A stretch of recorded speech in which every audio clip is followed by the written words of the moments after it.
सबको जुले एंड नमस्कार। आज का प्रेस कॉन्फ्रेंस हमारे जो स्टूडेंट एसोसिएशन के प्रेसिडेंट के साथ जो हादसा हुआ उसको लेकर है। स्टार्टिंग में ये एक स्टूडेंट इशू था। एक स्टूडेंट डेलीगेशन को बीजेपी के एमपी ने अपने पीएसओ को इंस्ट्रक्ट करके उनको किक निकाल के बाहर निकाल दिया था। लेकिन कुछ दिनों के बाद उनका ही एक लुंगनाक स्टूडेंट एसोसिएशन का एक मेंबर जो अपने बयान से मुकर जाते हैं, हॉस्टाइल हो जाते हैं, और उसके बाद बीजेपी इस सारे सिनेरियो का एलिगेशन जो है कांग्रेस पे लगाते हैं। तो हमें कोई इतना इसमें सीरियस इशू लग के कोई एफआईआर या कंप्लेन करने की कोई नौबत ऐसे कुछ नहीं आया था। लेकिन अब जब धीरे धीरे केस को देखता जाए तो आज हमें मजबूरन यूटी लद्दाख के inspector general of police SS Khandare के पास जाना पड़ा कंप्लेन को लेके। तो कंप्लेन क्यों लिया? क्योंकि जो 5 अगस्त को बीजेपी के एमपी ने जो बयान दिया था उसमें काफ़ी कॉन्ट्रडिक्शन थे, और जिससे हमें ये महसूस हुआ कि वो ज़रा झूठ बोल रहे हैं और स्टूडेंट के वॉइस को दबाने की कोशिश कर रहे हैं। एक स्टूडेंट प्रेसिडेंट या किसी स्टूडेंट एसोसिएशन के डेलीगेशन को नकारना, इस तरह पीटना, पुलिस का जो पावर है उसको मिस यूज करके स्टूडेंट को धमकाना, हमें कोई एक हैरान सी बात तो नहीं लगी इस बार। क्योंकि बीजेपी जिस स्टेट में रूलिंग कर रहे हैं उस हर स्टेट में ऐसा ही हालात है आज के दिन पर। तो इस सिलसिले को लेके हमने आईजी पुलिस से रिक्वेस्ट किया था कि इसमें फेयर एंड ट्रांसपेरेंट इन्वेस्टिगेशन हो और स्टूडेंट्स को जस्टिस मिले। अगर स्टूडेंट्स झूठ बोल रहे हैं तो उनको पनिशमेंट मिले, अगर एमपी झूठ बोल रहा है तो एमपी को भी पनिशमेंट मिले, लेकिन लोगों तक सच्चाई क्या है कम से कम वो पता चले। तो मैं उम्मीद करता हूं कि इंस्पेक्टर जनरल ऑफ पुलिस आने वाले कुछ ही समय में इस केस को सॉल्व करेंगे और लद्दाख के लोगों को सच्चाई क्या है वो जल्द से जल्द बता देंगे। दूसरा इशू हमने कंप्लेन में ये किया कि आजकल सोशल मीडिया ले में काफ़ी इफेक्टिव से चल रहा है। रोज लद्दाख इन द मीडिया या Ladakh in the media new में कम से कम 40 से 50 पोस्ट आते हैं रिगार्डिंग बिजनेस हो, पॉलिटिक्स हो, सोशल इश्यूज हो, कुछ भी हो। इन इश्यूज को लेकर कुछ भी इशू जो प्रेजेंट गवर्नमेंट के खिलाफ है उनको काउंटर करने के लिए काफ़ी सारे फेक आईडीज जो है एक्टिव हुए हैं, जो डिबेट नहीं करते हैं, वो एलिज करते हैं, एलिगेशन करते हैं, ह्यूमिलेट करते हैं। अगर मान लो कोई बंदा जो है कारगिल से हो तो उनको पाकिस्तानी का टैग देते हैं, उनको कश्मीरी का टैग दे देते हैं। अगर वो कोई बुद्धिस्ट हो, ले से हो, तो उनको चाइनीज बोल देते हैं, उनको कांग्रेस का चमचा बोल देते हैं। तो ऐसे कुछ करके दो रिलीजियस के बीच में एक तनाव पैदा करने की कोशिश कर रहे हैं। और जितने भी फेक आईडीज हमने आइडेंटिफाई किया है उन सारे का नाम हमने आईजी पुलिस के पास दिया है, और उन्होंने हमें ये एश्योर किया कि इस पे कुछ एक्शन लिया जाएगा और जल्द ही लिया जाएगा।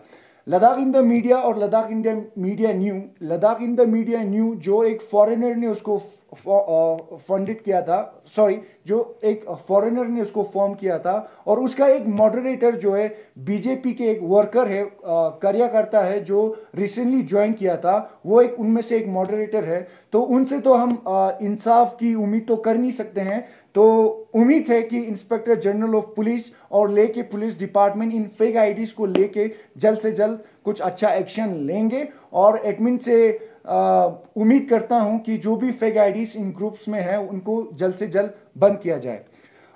तीसरा इशू है, अभी हम सबको पता है कि स्कम्पारी एरिया जो है कंटेनमेंट जोन में आया, और कल रात को स्कम्पारी में 2-3 लड़के जो है घर के ताले तोड़ रहे हैं, चोरी करने की कोशिश कर रहे हैं। और अभी वहाँ के लोगों से हमें फ़ोन पे ये सुनने को मिला कि जो कंटेनमेंट जोन है उसमें से कुछ सेक्टर के लोग, कुछ सेक्शन के लोग बाहर आ रहे हैं, बाहर जा रहे हैं, बोलते हैं हमें काम है, हमें ये है बोल के जा रहे हैं। लेकिन जो गरीब है, जो अंडरडॉग सेक्शन है सोसाइटी के, उनको कुछ भी मूवमेंट के लिए अलॉटमेंट नहीं है। मैं उन हर किसी को मूवमेंट के लिए अलाउ करने के लिए किसी से रिक्वेस्ट नहीं कर रहा हूं, लेकिन एडमिनिस्ट्रेशन से एक छोटा सा अपील है, छोटा सा रिक्वेस्ट है, जो भी कंटेनमेंट जोन है, जो रूल्स है, जो एसओपी है, वो सब के लिए बराबर हो, और जो अमीर हो या गरीब हो, ये एसओपी कोई सेलेक्टिव एसओपी ना हो। तो इन चीज़ों पे थोड़ा सा गौर करने के लिए मैं डिस्ट्रिक्ट एडमिनिस्ट्रेशन ले से रिक्वेस्ट करता हूं, और उम्मीद करता हूं जो कंप्लेन आज हमने किया था उस पर कड़ी जल्द से जल्द एक्शन लिया जाएगा। शुक्रिया। तुझे जोले। Today, me along with the General Secretary TYC Tunduk Nubu met the Inspector General of Police regarding two very crucial points. First point, on 29th of July 2020, it was alleged by a student leader, the president of all Zanskar Student Association, that on instruction of the Honorable MP, Mr. Jamyan Singh Namgyal, his PSO beat him up, and the Honorable MP then later instructed the SHO of Padum Police Station to register an FIR, which resulted, as alleged by the student, that he was slapped and kicked and beaten up.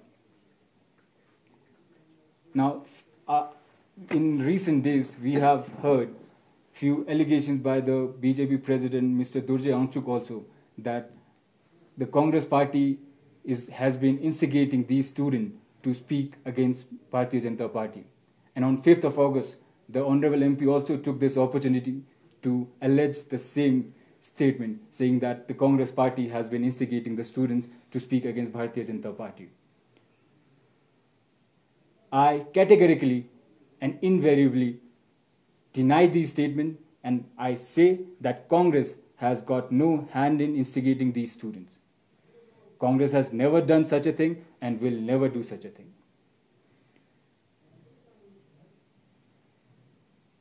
Congress youth will always stand with the youth of Ladakh. No matter how much is the pressure, no matter who is pressuring you into changing the statements or saying anything against that you don't want to, Congress will always stand with you. Congress youth will always stand with you. If you have any problem, please come to us. Please contact us in any way that you can. The second point, fake IDs on social media platform. Recently, we have seen that on so many social media groups, there are so many fake IDs active with so many fancy names. And the only thing that they do is create social disharmony. They will allege a Muslim that they are a Pakistani, anti-national, and they will allege to a Buddhist that they are a Bhakt or Chinese. The only result out of this could be social disharmony only. So we have requested the Inspector General of Police to look into these matters. The social media group known as Ladakh Media New, as we all know, has been founded by a foreigner. And the moderator is, one of the moderators is a BJP Karyakarta. Now, you can understand how fair and impartial this group is going to be. And I don't know why a foreigner is interested in the issues of Ladakh. So we have requested the Inspector General to look into these matters, and I hope that the Inspector General will come up, will instruct the juniors, and they will come up with a solution soon. Because people of Ladakh deserve to know. They deserve to know regarding the Zanskar issue, that what actually transpired in that room. If the Honorable Member of Parliament is at fault, then he should be punished, because nobody is above the law. And if there was any problem, anything against the law done by the student, they should also be poked, because nobody is above the law. I hope the Inspector General will give us results soon, and thank you so much.